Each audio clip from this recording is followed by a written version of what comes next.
Hola, salam sepak bola Indonesia. Oke teman-teman, kita baru aja sama-sama nonton pertandingan tim U23 Indonesia melawan tim U23 Qatar.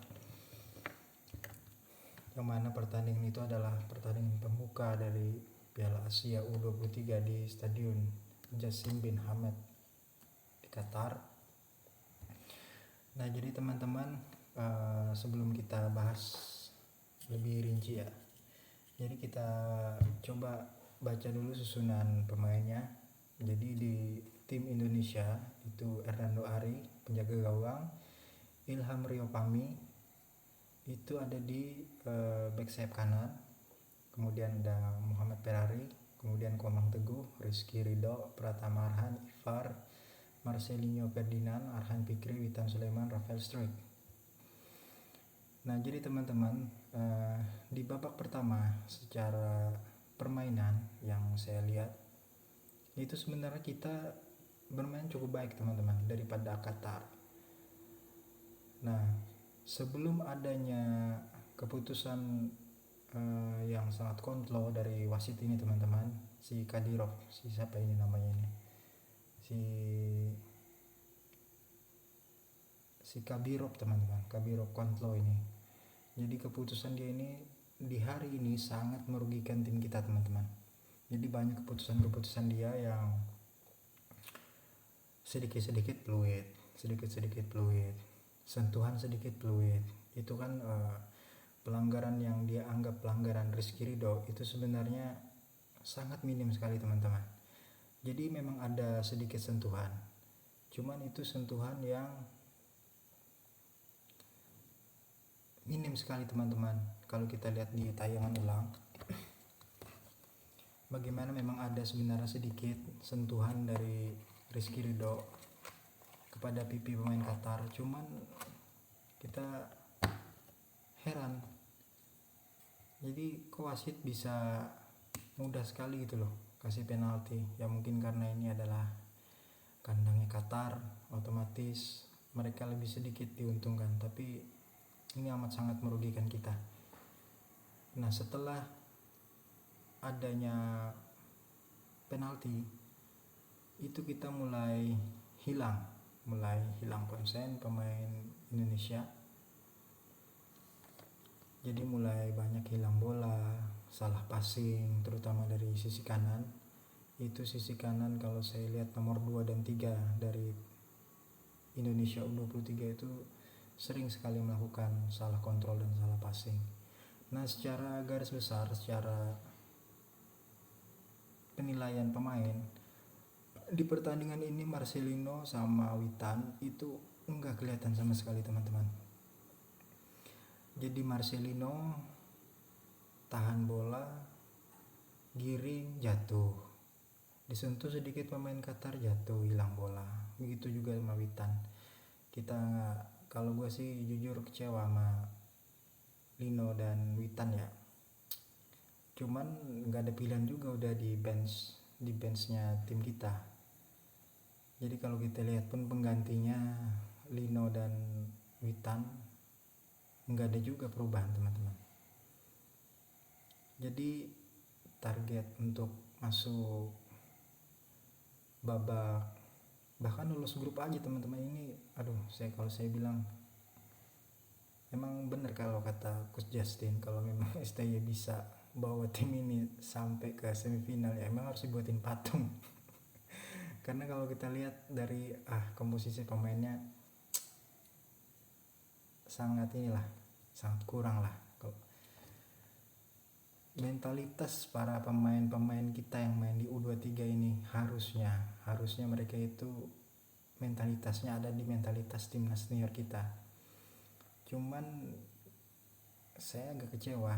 Jadi contoh kayak Lino dan Witan lah, dua pemain inilah, itu mentalitas di timnas senior itu hilang saat mereka main di pertandingan ini. Nggak tahu ada kenapa. Rizky Ridho dimain di belakang oke. Rio Fahmi sering melakukan kesalahan. Komang Teguh ada satu momen yang dia bikin blunder dan akhirnya diganti juga di babak kedua. kemudian Arhan luar biasa.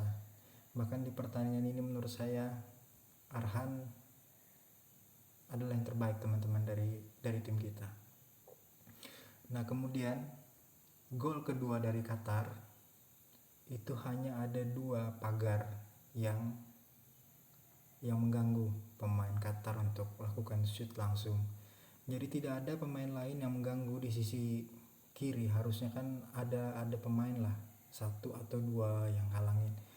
Nah disinilah kita memang perlu teman-teman kiper yang mempunyai tinggi badan yang bagus dan jangkauan tangan yang bagus juga teman. Soalnya kita lihat gol kedua memang murni, bukannya Hernando Ari jelek. Secara refleks dia udah bergerak pas, cuman memang tangannya itu nggak sampai. Jadi tinggi badan, jadi memang kita sangat perlu kiper yang tinggi badannya di atas 185 lah teman-teman.